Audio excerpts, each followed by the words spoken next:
Hello, everyone. My name is David Klein. I'll be hosting this seminar on behalf of System Change, Not Climate Change, which is an eco-socialist, anti-capitalist organization. We'll post the link to our website in the chat, where you can also post your questions to our guest, Ashley Kosak. The title of her talk is Hydrogen, Fossil Fuels' Latest Hype. As a SpaceX engineer, Ashley Kosak created Project Earth, the first decarbonization effort within the company. A mechanical engineer, she is the founder of Green Arrow, spelled A-E-R-O, a climate innovation agency that has been featured in the media. She also hosts bi-weekly co-working events in the San Francisco Bay Area. Ashley most recently completed a research program manager fellowship with Frac Tracker, and she has a recent article on hydrogen entitled "The Truth About Blue Hydrogen, Green Fuel or Greenwash." So Ashley, go ahead and share your screen. Alrighty, good morning. Thank you everyone for joining. It's always so exciting to, just like see that people have an interest in my work and interest in what I have to say about things. And so, recently I completed a fellowship with Frac Tracker Alliance, where I was a research and program manager fellow. And while I was there, I had the opportunity to learn more about hydrogen, those kind of a subject that I was interested in for a while. So today I'm going to be talking about the color wheel of hydrogen and how the fossil fuel industry is really kind of hiding behind these different colors as a way to allow them to pursue further infrastructure projects that have actually sort of historically already been around, have intense carbon emissions, etc. And so we're going to be getting into all of that. I just wanted to introduce myself and thank you, Dave, for the introduction. I really appreciate it. So I'm the founder of Green Arrow. We are an engineering agency, sort of climate innovation. I honestly, it goes by a couple different names, just because I was still trying to figure out what we do per se. I wouldn't call it the most successful business, but I graduated from Rochester Institute of Technology as a mechanical engineer. And since graduating from Rochester, I also was a mission integration engineer, mostly involved in propulsion. I worked down at the launch site in Cape Canaveral, and I started Project Earth, which was an effort to get engineers within the company to take responsibility for their own carbon emissions throughout the life cycle analysis of the parts that they owned. While I was there, we gained about 30 to 40 engineers sort of on this project, volunteering, just trying to help out on this type of effort. And that was really the kickoff into how I've tried to influence the climate environment within aerospace, is the best way I could put it. So what is hydrogen? Hydrogen is the smallest atom on the periodic table, and it's also among one of the most abundant gases on the planet within our atmosphere. So within the atmosphere, we've got oxygen and nitrogen. Those are our breathing airs.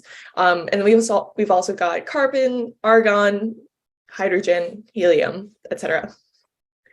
And so hydrogen, as we understand it, is mostly being used within a couple of different industries. This includes chemical manufacturing. So hydrochloric acid is an example of this. It's also used to create ammonia and fuels. An example of who uses the most hydrogen is Dow Chemical, which is one of the largest chemical manufacturers within the US. They're based up in Michigan, Saginaw, Michigan, and they also, I think it's important to note, they are the cause of one of the largest chemical spills in Michigan, and it's contaminated their drinking water, it's contaminated their land. And so that sort of is addressing part of the impacts of hydrogen that it's important for us to note when we talk about the creation of hydrogen. Hydrogen can also be used in the energy industry. So renewable energy, power storage. Hydrogen can be an effective power storage mechanism because it can be stored long-term within a non-lithium ion battery. We're going to talk about that a little bit further, but it's also used within fuel cells, and it can be also used it combusts at such a high temperature that it's really effective for it. It's an effective combustion tool And yeah, so it's used within the energy industry for renewable energies, and as well as hydrogen fuel cells. So the automotive industry, you may have seen that Toyota has the Toyota Mirai. That is a hydrogen fuel cell vehicle. They're mostly within California at the moment, and they're more of an emerging technology. They haven't been as widely adopted as electric vehicles, but there's a huge push from the automotive industry to incorporate that into like the types of like transportation modes that we are able to use. Hydrogen is also used as a propellant. So I just wanted to include this because it just harkens back to my past as a rocket engineer, but it's also used as a propellant for Atlas, Boeing's Delta 3 and Delta 4. It was used on SLS back in November on the Artemis mission. You may have remembered that a hydrogen leak is what caused it to get delayed several times. And I think that touches on something like pretty important about hydrogen, which is that it is such a small molecule that it's very subject to leaking. And we're going to talk about that a little bit further. But let's talk about hydrogen as far as like this rainbow of colors goes. So hydrogen can be created in quite a few different ways, through coal gasification, which is black hydrogen, methane steam reformation, which is gray hydrogen, renewable power, which is green hydrogen, gray hydrogen. So basically this methane steam reformation plus a carbon capture and storage mechanism is what creates blue hydrogen, which is really the focus of today. We also have methane pyrolysis. It's called teal, but honestly, I would say that that's pretty much gray hydrogen. The reason why it gets branded as teal is because the fuel industry markets it as being a natural gas fuel. So instead of just like any fracked, I guess like that's part of like the greenwashing of it is that, oh, well, it's not methane steam reformation, it's not gray hydrogen because we're using natural gas, but at the end of the day it is still the same source, it's the same type of input feedstock. And so that's why to me methane pyrolysis honestly falls more within the gray spectrum, but within the industry it's getting branded as teal. Hydrogen can also be produced using nuclear power, and it is also naturally occurring. So that's sort of the overview of the different colors of hydrogen and how these colors are used to discuss these like large processes that it undergoes in order to get created and then used further in the industry. And there's been a lot of media buzz around it too. So this is just a couple of examples that I was able to find, but I think why I want to point this out is because we are really seeing the industry push to make green hydrogen and blue hydrogen sort of like this new, exciting, disruptive thing. And we have seen that so many times within the startup world. We've seen so many ways where these companies, they are looking for the new thing that's going to save everything.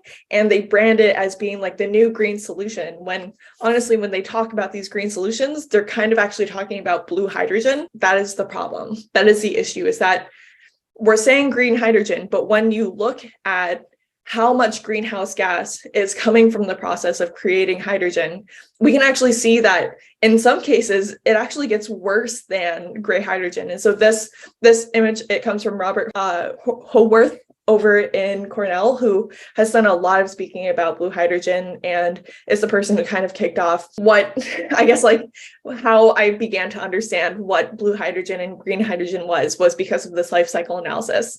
And so when you look at this graph, what you can see is that for gray hydrogen, so you're seeing 150 grams of CO2 per megajoule that is created, but this is like part carbon and part methane. And methane, as far as like its carbon impact on our atmosphere, it has between 50 to 100 times more impact than just the same amount of carbon.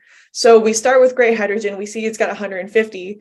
And while blue hydrogen slightly lowers that like total amount of footprint from the like unit heat energy, it actually creates more methane because this process requires methane as an input feedstock, as well as the heating mechanism to get this all turned into like, I guess, like the heating mechanism that energizes this whole system. And so you end up with more methane put into this process, and it actually has a worser impact on the atmosphere as compared to if we just stuck with natural gas, which I guess is just, to me, quite terrifying, is that we're able to see this greenwashing sort of allow these large companies to get away with this, like, oh, it's going to be greener, it's going to be better, but it's actually just a continuation of what we've been doing, and it has even a worser impact, but it's still being supported, it's still being pushed, and so that's why we need to talk about it. So this is a bit of an overview about the hydrogen production process. Basically, going into this process, you've got a water molecule and a methane molecule. These are going to be combined into a steam reformation chamber. And I guess like some people might know like the stoichiometric sort of like ratios that go into this, but having that perfect mixture of the water molecule and the methane molecule, and then heating them up to the right combustion chamber allows these molecules to start to break down and then reform as a hydrogen. And so that's what we start to see, is that as this process continues, carbon and oxygen are combined and they go through the smokestack, while hydrogen is able to go into the storage mechanism and then go on to the rest of its process.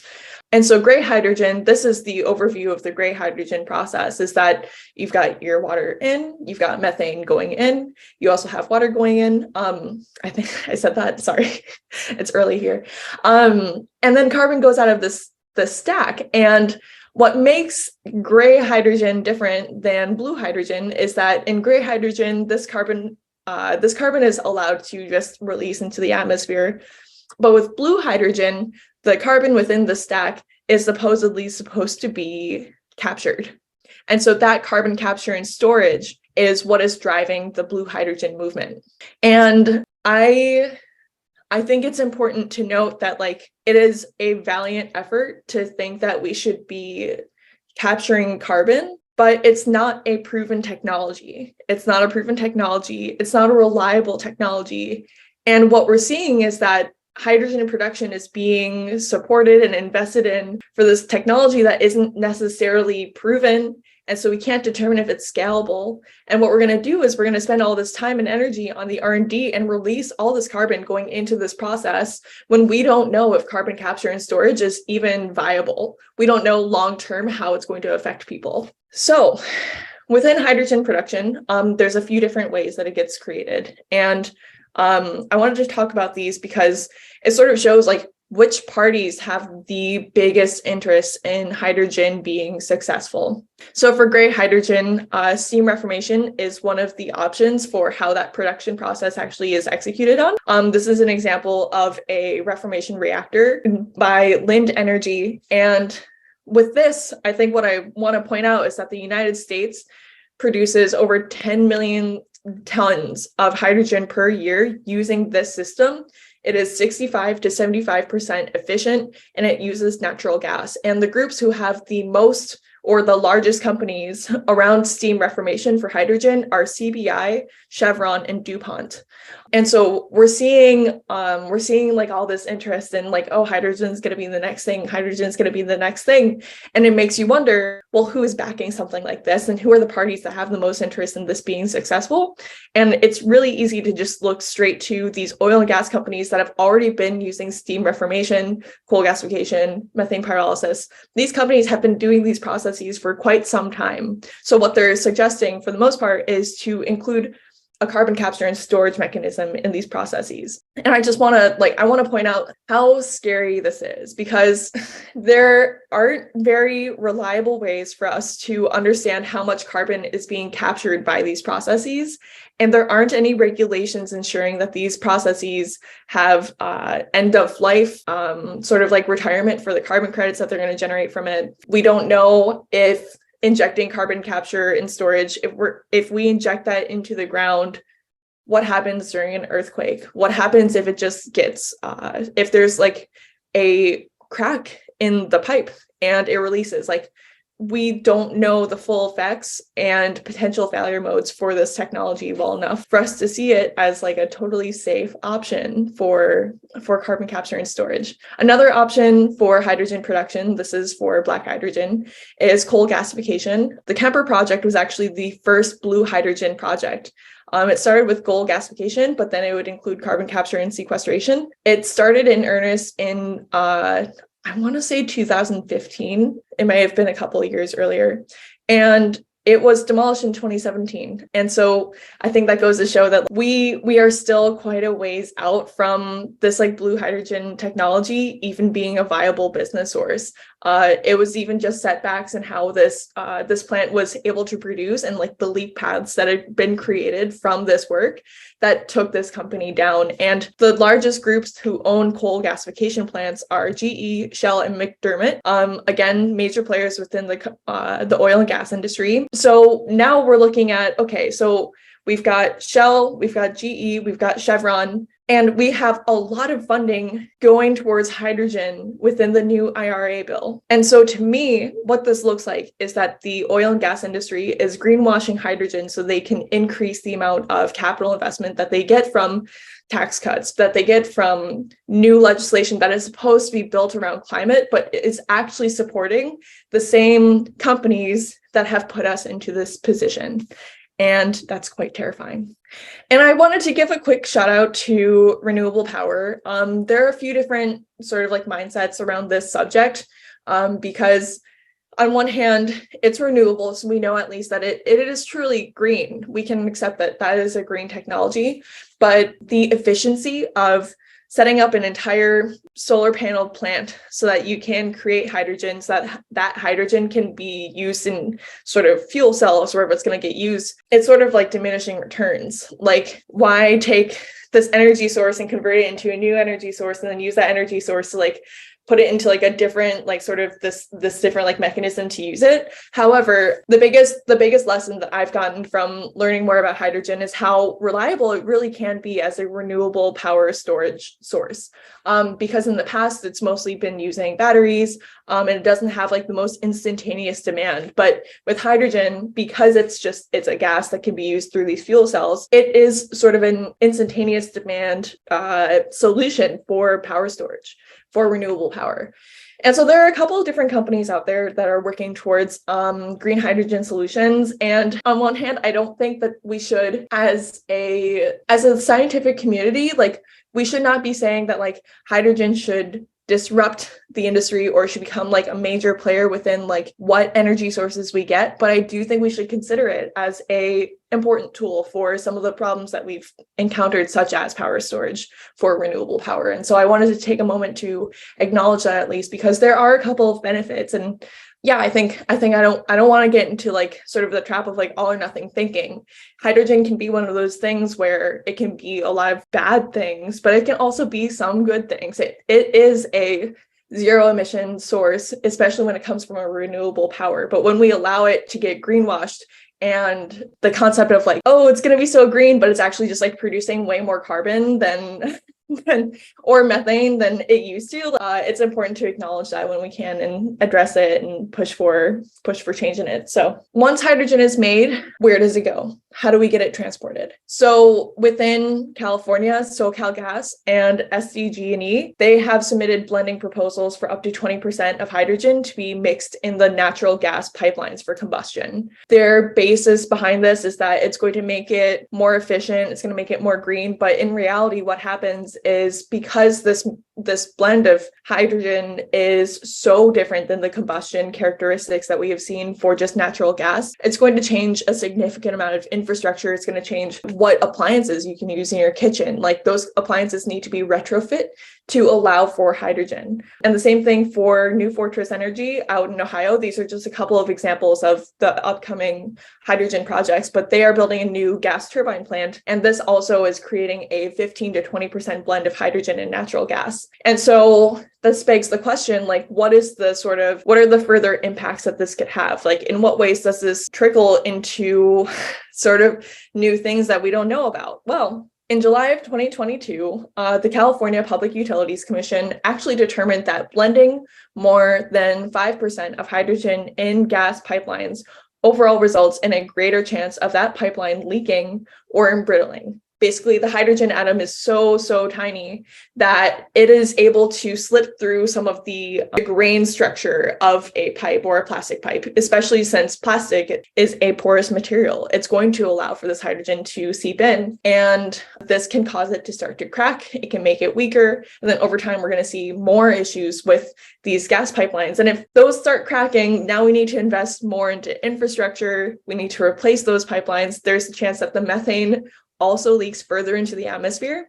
And so there's like an entire sort of like failure mode that just it accumulates and just causes like a way bigger issue than the one that we're trying to solve. And I think it's also important to note that hydrogen being such a small atom, when we inject it into gas pipelines, we currently, as methane using people within this society, we don't have the best grasp on how methane is leaking across all these pipelines.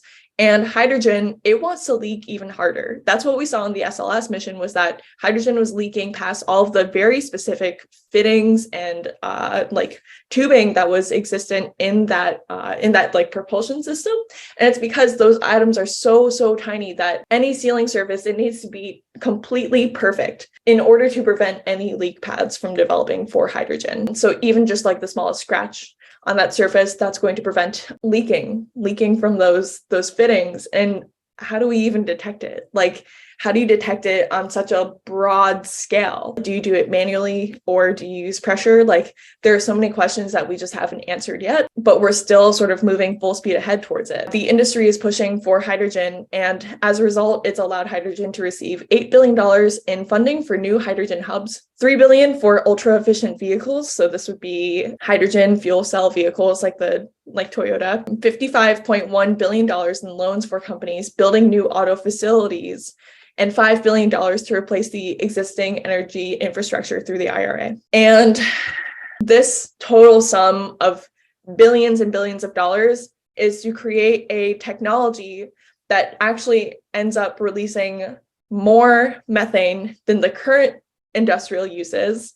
And it's not going towards renewable energies, which is just terrifying. Like, even if hydrogen can be a wonderful solution for renewable power storage, so much of the funding that exists within this bill is not going towards that. It is going towards the groups who have historically already had control over the methane industry, have been huge players within oil and gas.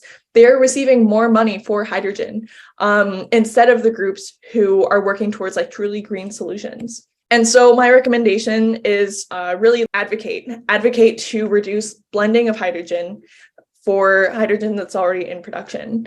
I think that this is the most important safety thing that we could do, is try to prevent this before it actually gets worse.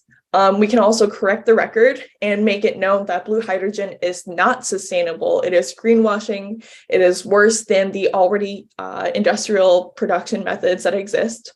But also, I think it's important that we also support renewables, even if it's not the most ideal solution, not the most perfect one. Supporting truly green initiatives where we can it's going to help us all. I think there are several innovative companies that I've seen that are currently working towards renewable hydrogen sources, and they're still in the very early stages. I don't expect them to be scaling up for at least a couple of years, but I think what they're doing is quite valiant compared to what the oil and gas industry is doing. And so I think it's important that we try to support the people who are on this similar mission as us, even if we can't always understand it. And so, yeah, that's sort of my talk on hydrogen. I'm happy to answer any questions. This research was supported by Frac Tracker Alliance, who allowed me to take this on as my research project, and then SoCal 350, who allowed me to speak about this at Eco Justice Radio. And if you want to reach out, if you've got any questions, or if you're interested in working together, my email is ash@greenarrow.org. I do speaking engagements. I'm working on a climate curriculum right now. And yeah, overall, we're a land remediation company using plants to remove hydrocarbons from the soil.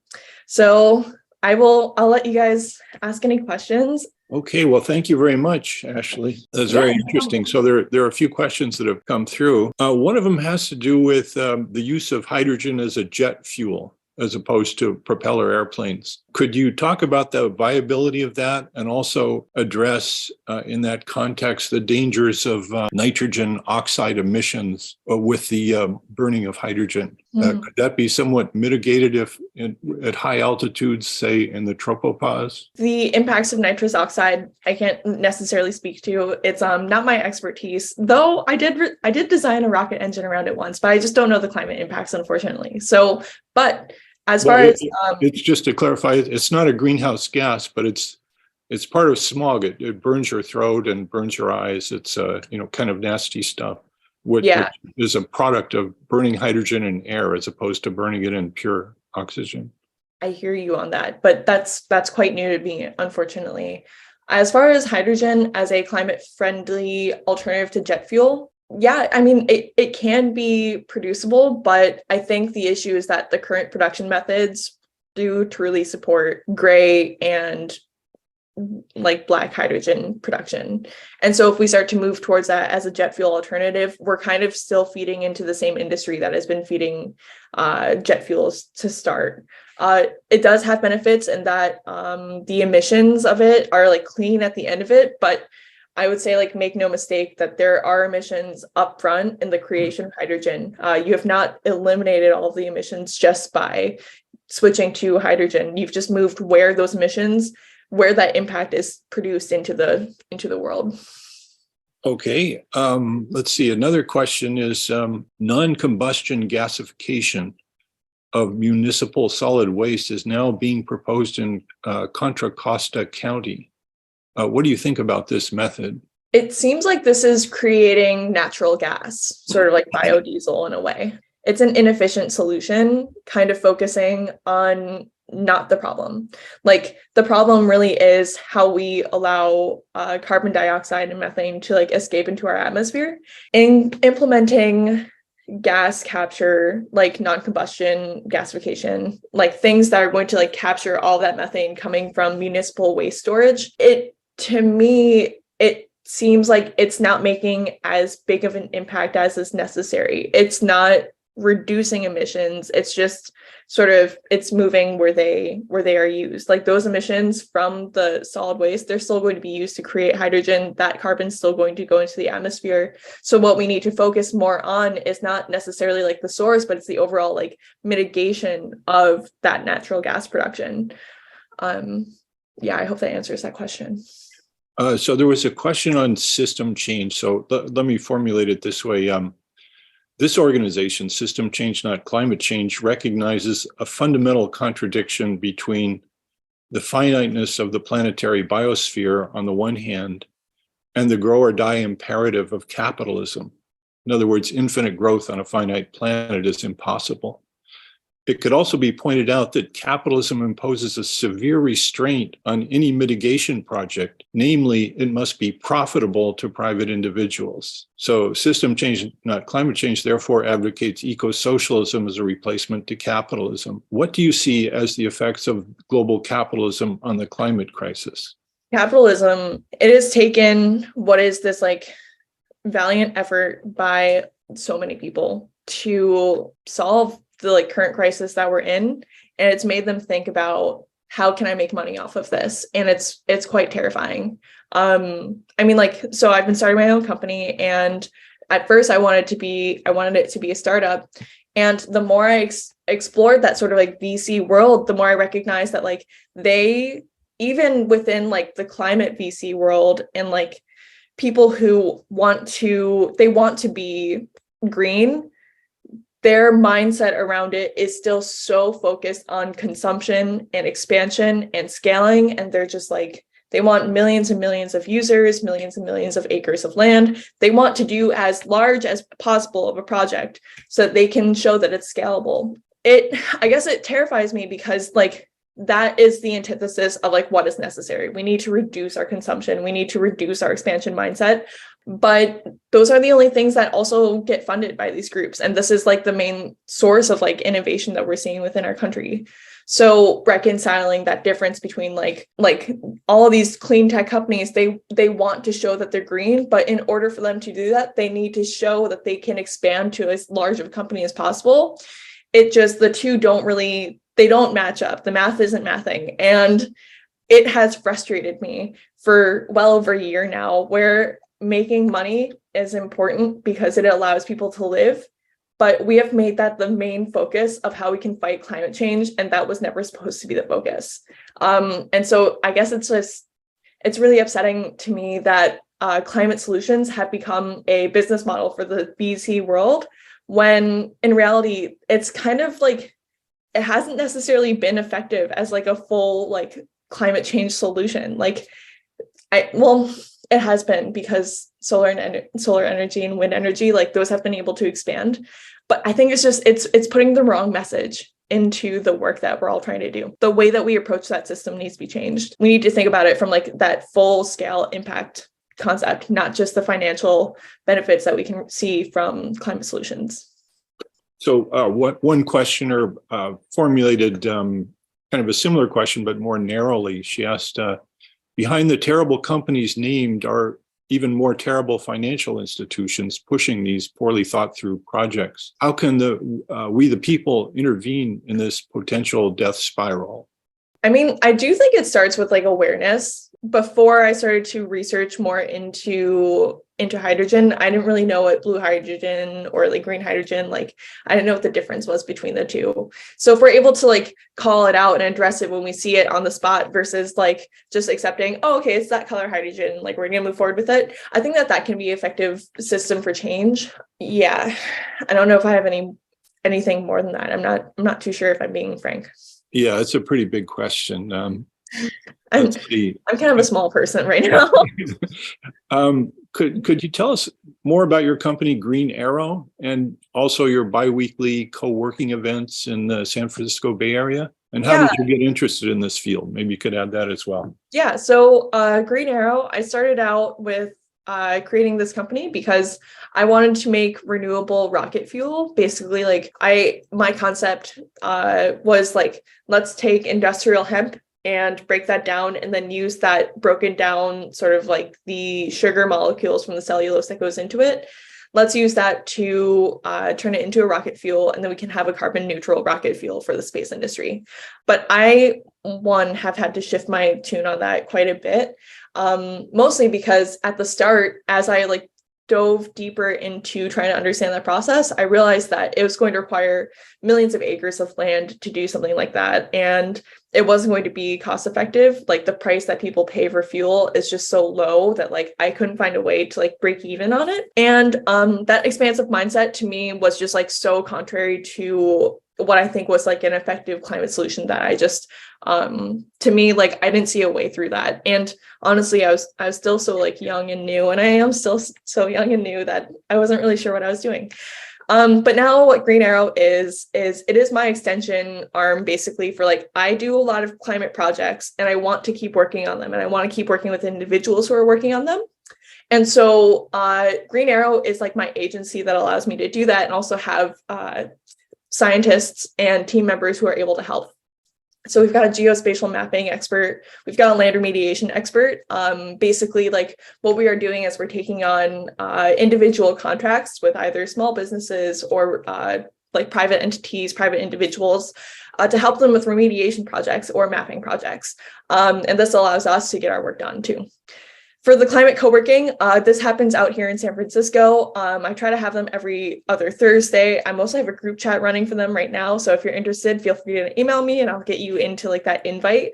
And it's sort of like, sometimes this work can be isolating, especially if you're working on it alone in your own house and you're just like typing. You're like, oh my gosh, I don't know what's going to happen. And then like, all you can kind of do is just like go back to typing or like watch TV. And so this was my way of just like trying to get other people who were working on solutions sitting together and like working together, whether that be working together on like a project or even just like talking through the problems. This was my way to like create a bit more community around it. Okay, so there's a question about how green is green hydrogen. So let me add a little bit to that. So can you comment on how hydrogen is actually an indirect greenhouse gas in terms of, the leakage? Also, let's see what else. Oh yeah, what about the loss of efficiency in converting hydrogen from electrolysis and then back to electricity? Is that something like a 30% loss of energy or something along those lines? I don't have good answers to either of those. And this is actually the first time I'm hearing that hydrogen is an indirect greenhouse gas, but it makes sense. It is so abundant in our atmosphere. But yeah, I think like when I think of hydrogen being created and then like converted into an energy source and then converted into like another energy source, like it's sort of the same thing as like let's say like you scan a photo and then like you take that scanned photo and you like put it back on the printer, you like scan it again, and you like keep doing that, and like you're kind of like deep frying it. Like that's sort of like, to me, that's almost like we're seeing like a loss in like the quality of like the solution through all these different conversions. Like you're losing so much energy that if there's a way for that energy that was produced by like green hydrogen or solar renewable sources, if there's a way for that to plug directly into the grid and just, keep moving as electricity, that is a much more efficient and like valid use of that energy than trying to store it as a hydrogen. But, I think like the reason why I bring up supporting green hydrogen is because we need the tools that we can get. Like we do need all the tools that we can get, and hydrogen is an effective way to store renewable energies. And so we shouldn't discount that as a tool, even if it is not the most optimal solution. It is part of a solution, and maybe we can optimize on that. So yeah, that's my thoughts on it. I wish I knew more answers to all of the questions that were sort of like packaged into that, but unfortunately I don't. Oh, that's okay. So Ted asks, just a few days ago, a public radio station reported that hydrogen has the potential to be a limitless source of green energy, quote unquote. What do you make of such a claim? Is hydrogen a source or merely an intermediate storage and transmission medium, and largely inefficient at that? Well, I guess you've kind of answered that, but if you want to add a few words. Yeah.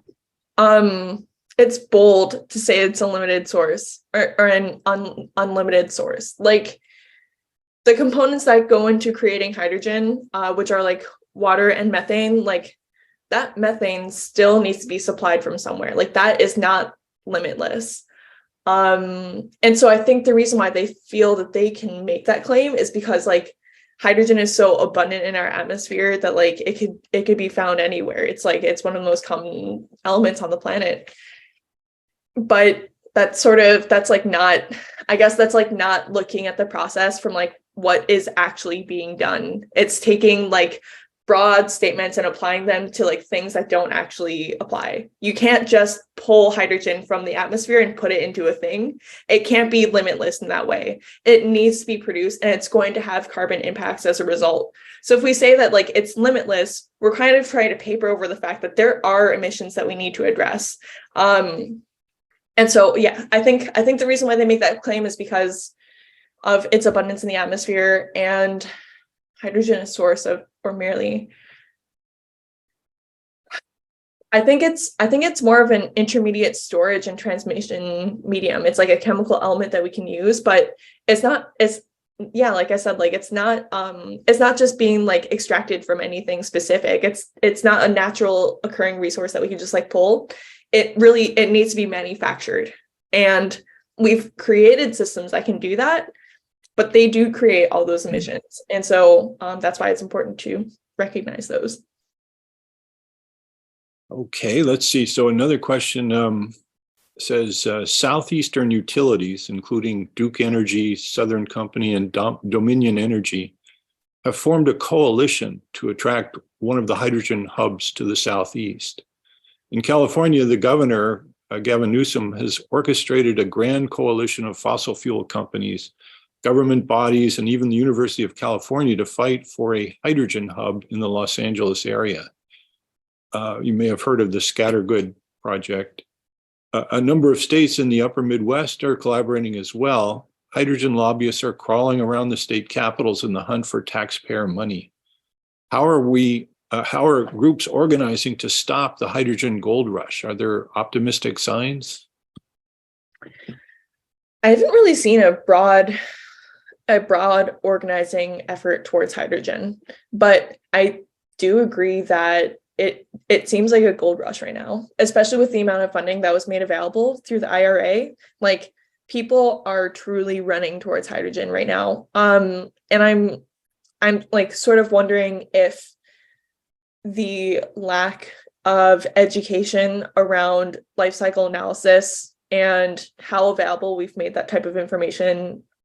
A hydrogen hub is a production location, similar to like the steam reformation plant or the coal gasification plant, methane pyrolyzation. Those are all considered like hubs for how hydrogen is made.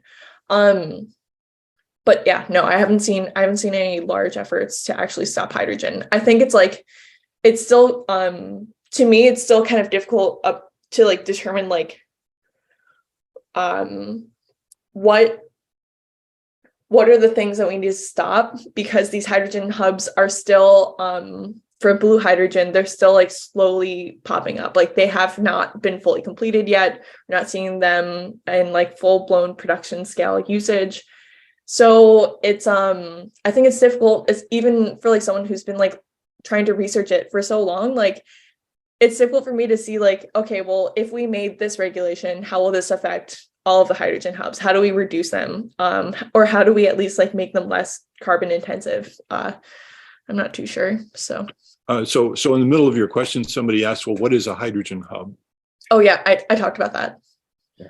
Okay. Yeah. It's sort of summarizing some of your talk. What I think I see is that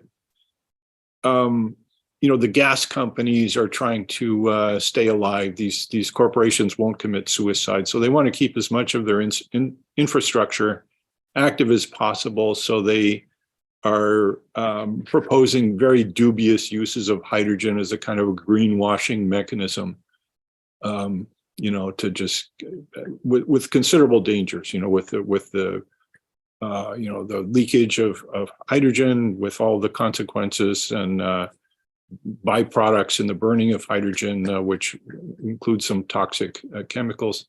Can you put your finger on things that are really truly legitimate? What is the niche for hydrogen? Where does it really belong in as part of a smorgasbord of other renewable energy solutions?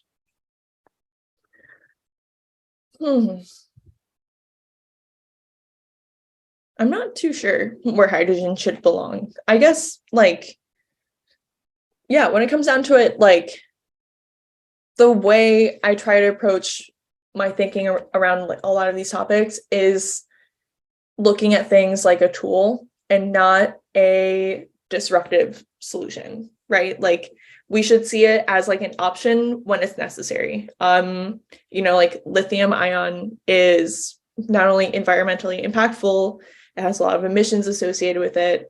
And so if we find ourselves in places where we are running out of ways to store energy and we need a solution, I want to say that like hydrogen seems viable because of like what it's able to offer, in that it can be stored in like a pressure vessel and it can be used. That being said, like when I say that, it doesn't necessarily mean that I think every single solar energy place should be bringing on hydrogen in order to do this. Like, that is so not the case. But I think like when I think of the tools that I have available to me as an engineer, I think of like, a hammer. I think of like machines. I think of, like the supplies that go into like the processes that I'm designing. And I want to look at hydrogen as a similar way, where it's like there are benefits and there are disadvantages to using it. And taking the data that we know, creating criteria around like what makes it useful or what makes it beneficial, and then evaluating it against like other options and determining whether or not that is like the best solution. To me, that is the right way to make a decision around if hydrogen should be used, and then sourcing it from a green source.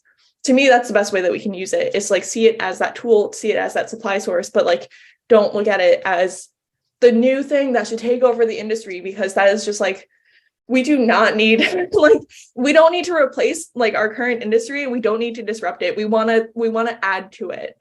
And I think that that's kind of like a new concept within like the innovation that we're like, or I guess like, it's a new concept to like not try to disrupt things, because capitalism kind of requires us to want to disrupt it. It makes us want to take over everything around it so we can eliminate the competition and we can like be the most profitable.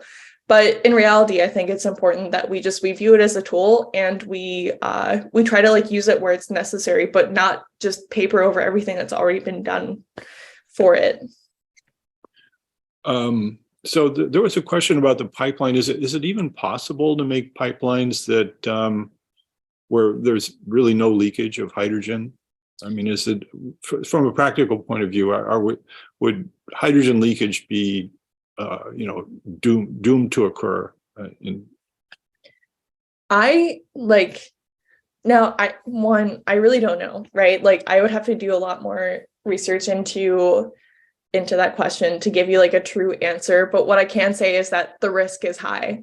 Like, the risk of it leaking, the risk of it being inefficient, there's a high likelihood that this is going to leak, and we need to be aware of that.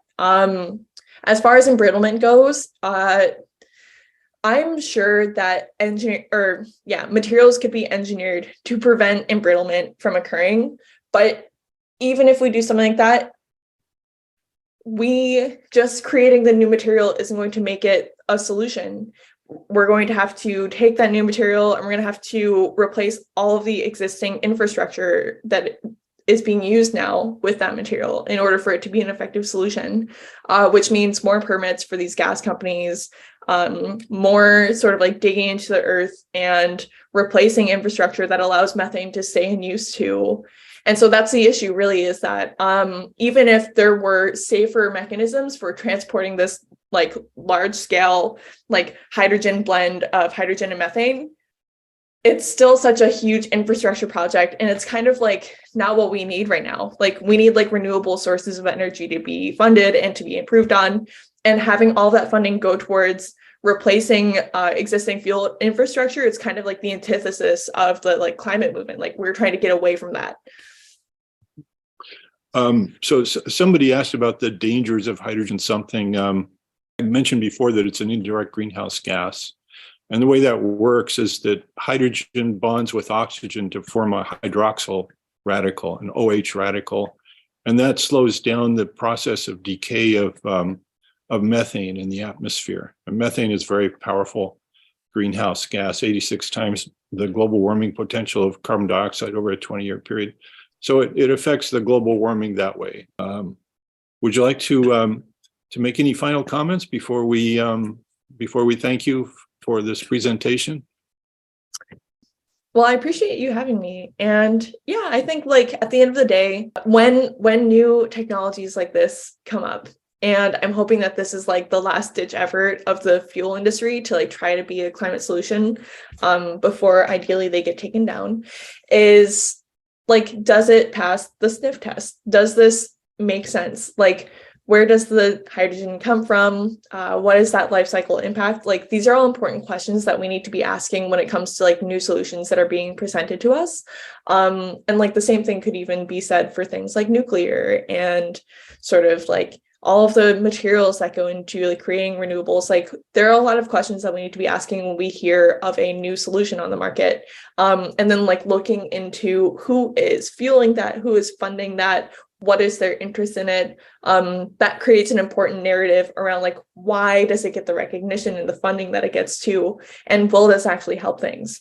So in the case of hydrogen, I think innovation wise, it's helpful to see that like innovations are coming down the line for it. But like, as far as how it's been executed on so far, it is majority being created using gray hydrogen methods like methane, steam reformation, coal gasification. And so we still need to be pushing back around hydrogen infrastructure projects because for the most part, we know that those are being funded by oil and gas industry people.